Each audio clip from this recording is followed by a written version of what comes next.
Okay, so a little extra piece that goes with our look we took at aircraft. Remember, we said that an aircraft was the first one on our list, that it's just a device used or intended to be used for flight in the air.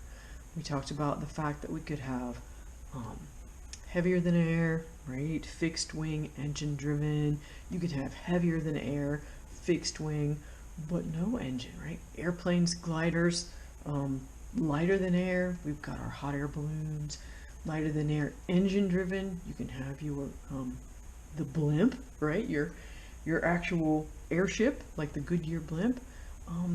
We also have something else that I am personally very interested in, and I feel like if you're here watching my videos and you're trying to learn, you may, like I've already said, you may already speak English and you're here getting acclimated to basic aviation terms.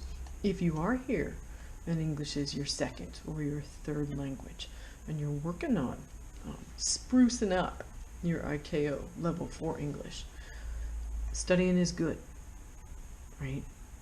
I've never stopped studying ever since I was young. Once you start in aviation, study's what you do. It's part of it. Things change, things update, regulations alter, processes change, procedures, better methods, right? Always pushing towards improvement. So we could absolutely study until our eyeballs fall out of our heads. But so I'm gonna add every once in a while something that I find interesting or something just different, something that gets us outside, something that's cool, maybe aviation related and maybe not. Today, since it's going to be my first little segment, it is aviation related. I can't help it. Most of the stuff I do does have something to do with aviation. But I am going to show you some video that I took. I've taken tons of video of my kites. I love flying kites. When my dad and I were not at the airport messing around with airplanes, or whatever we were doing, going to air shows, hanging out at the hangar, not even flying, just being around airplanes for the most part, or going out and watching jumpers. We used to live by an airport that was really, really close to our house, a small airport that was heavily concentrated with parachute activity. It was pretty cool because, you know, anything in the sky is awesome, whether it's dropping out, coming down and landing, or it's flying around. But when we weren't in the actual airport environment, we were still in proximity. We were less than 5 miles away from the airport.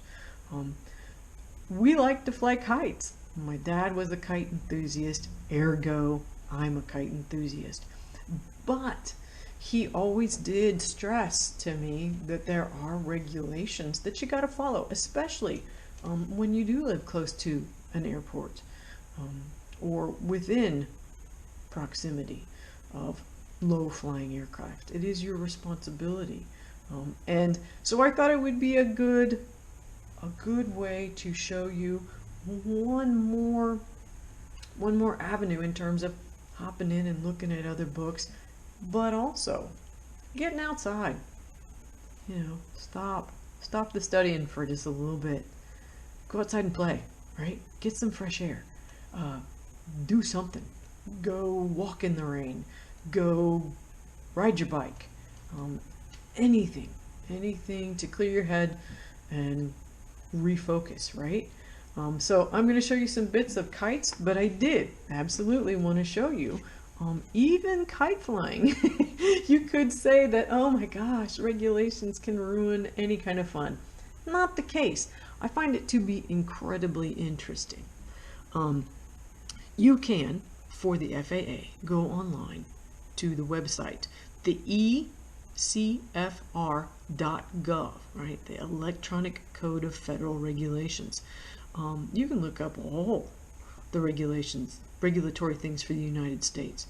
Part 14 is for aviation, right? That's where we get our regulations. Aeronautics and space, we share the same division with NASA.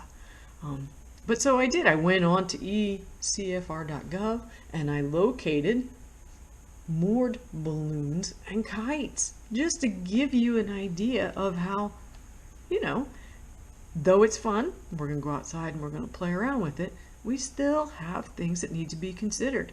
You know, when you are flying a kite, and I absolutely love them, and I fly big kites. Once you start giving it line, once you catch some really good wind and it starts making lift on its own, it wants to take off. It absolutely wants to eat.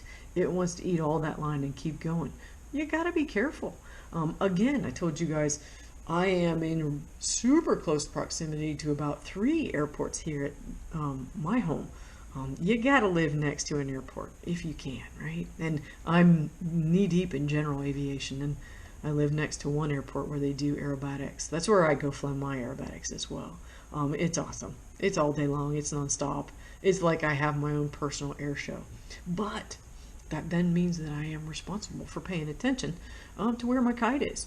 And so I did. I just pulled this up so we could look at it. It is an opportunity to read some English and to think about being a responsible citizen in the world of aviation. So it tells us 101.11 applicability. This subpart applies to the operation of moored balloons and kites.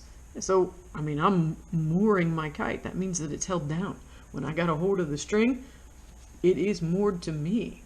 So it says, however, a person operating a moored balloon or kite within a restricted area must comply only with 101.19 and with additional limitations imposed by the using or controlling agency as appropriate. And so it goes on.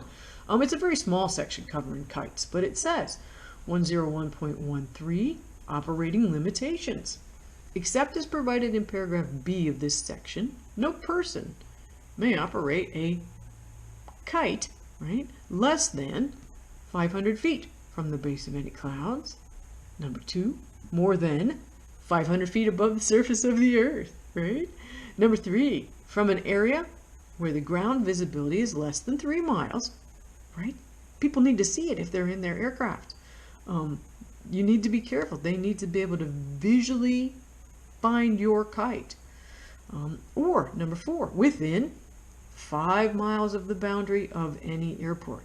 And see, I fall very close to, it's a Stewart airfield. It's really, really close to me.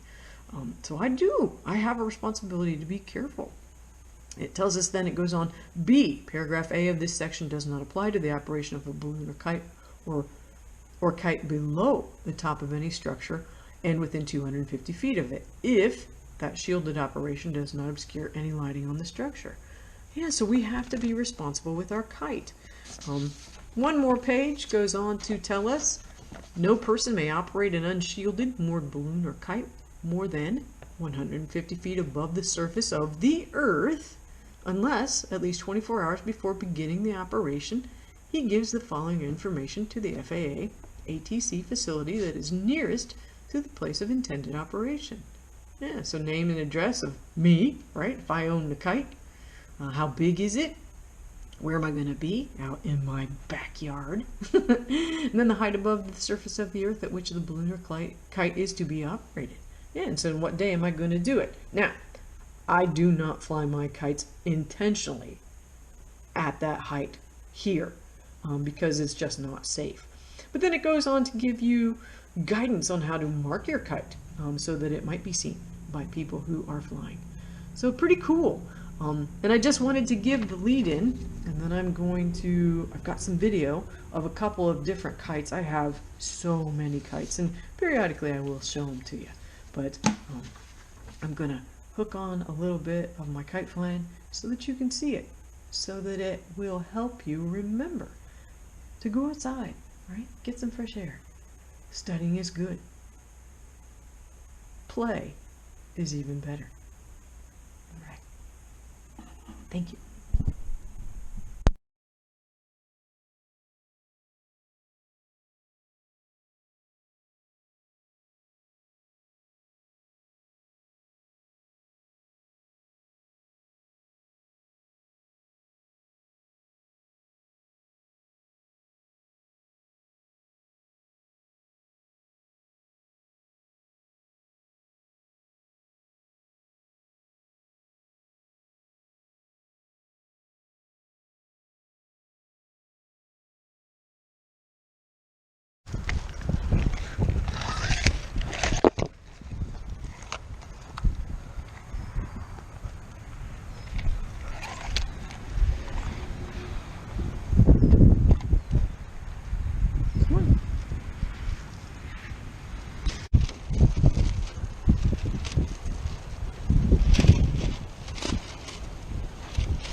Oh, there we go. I think she's flying now. That is awesome.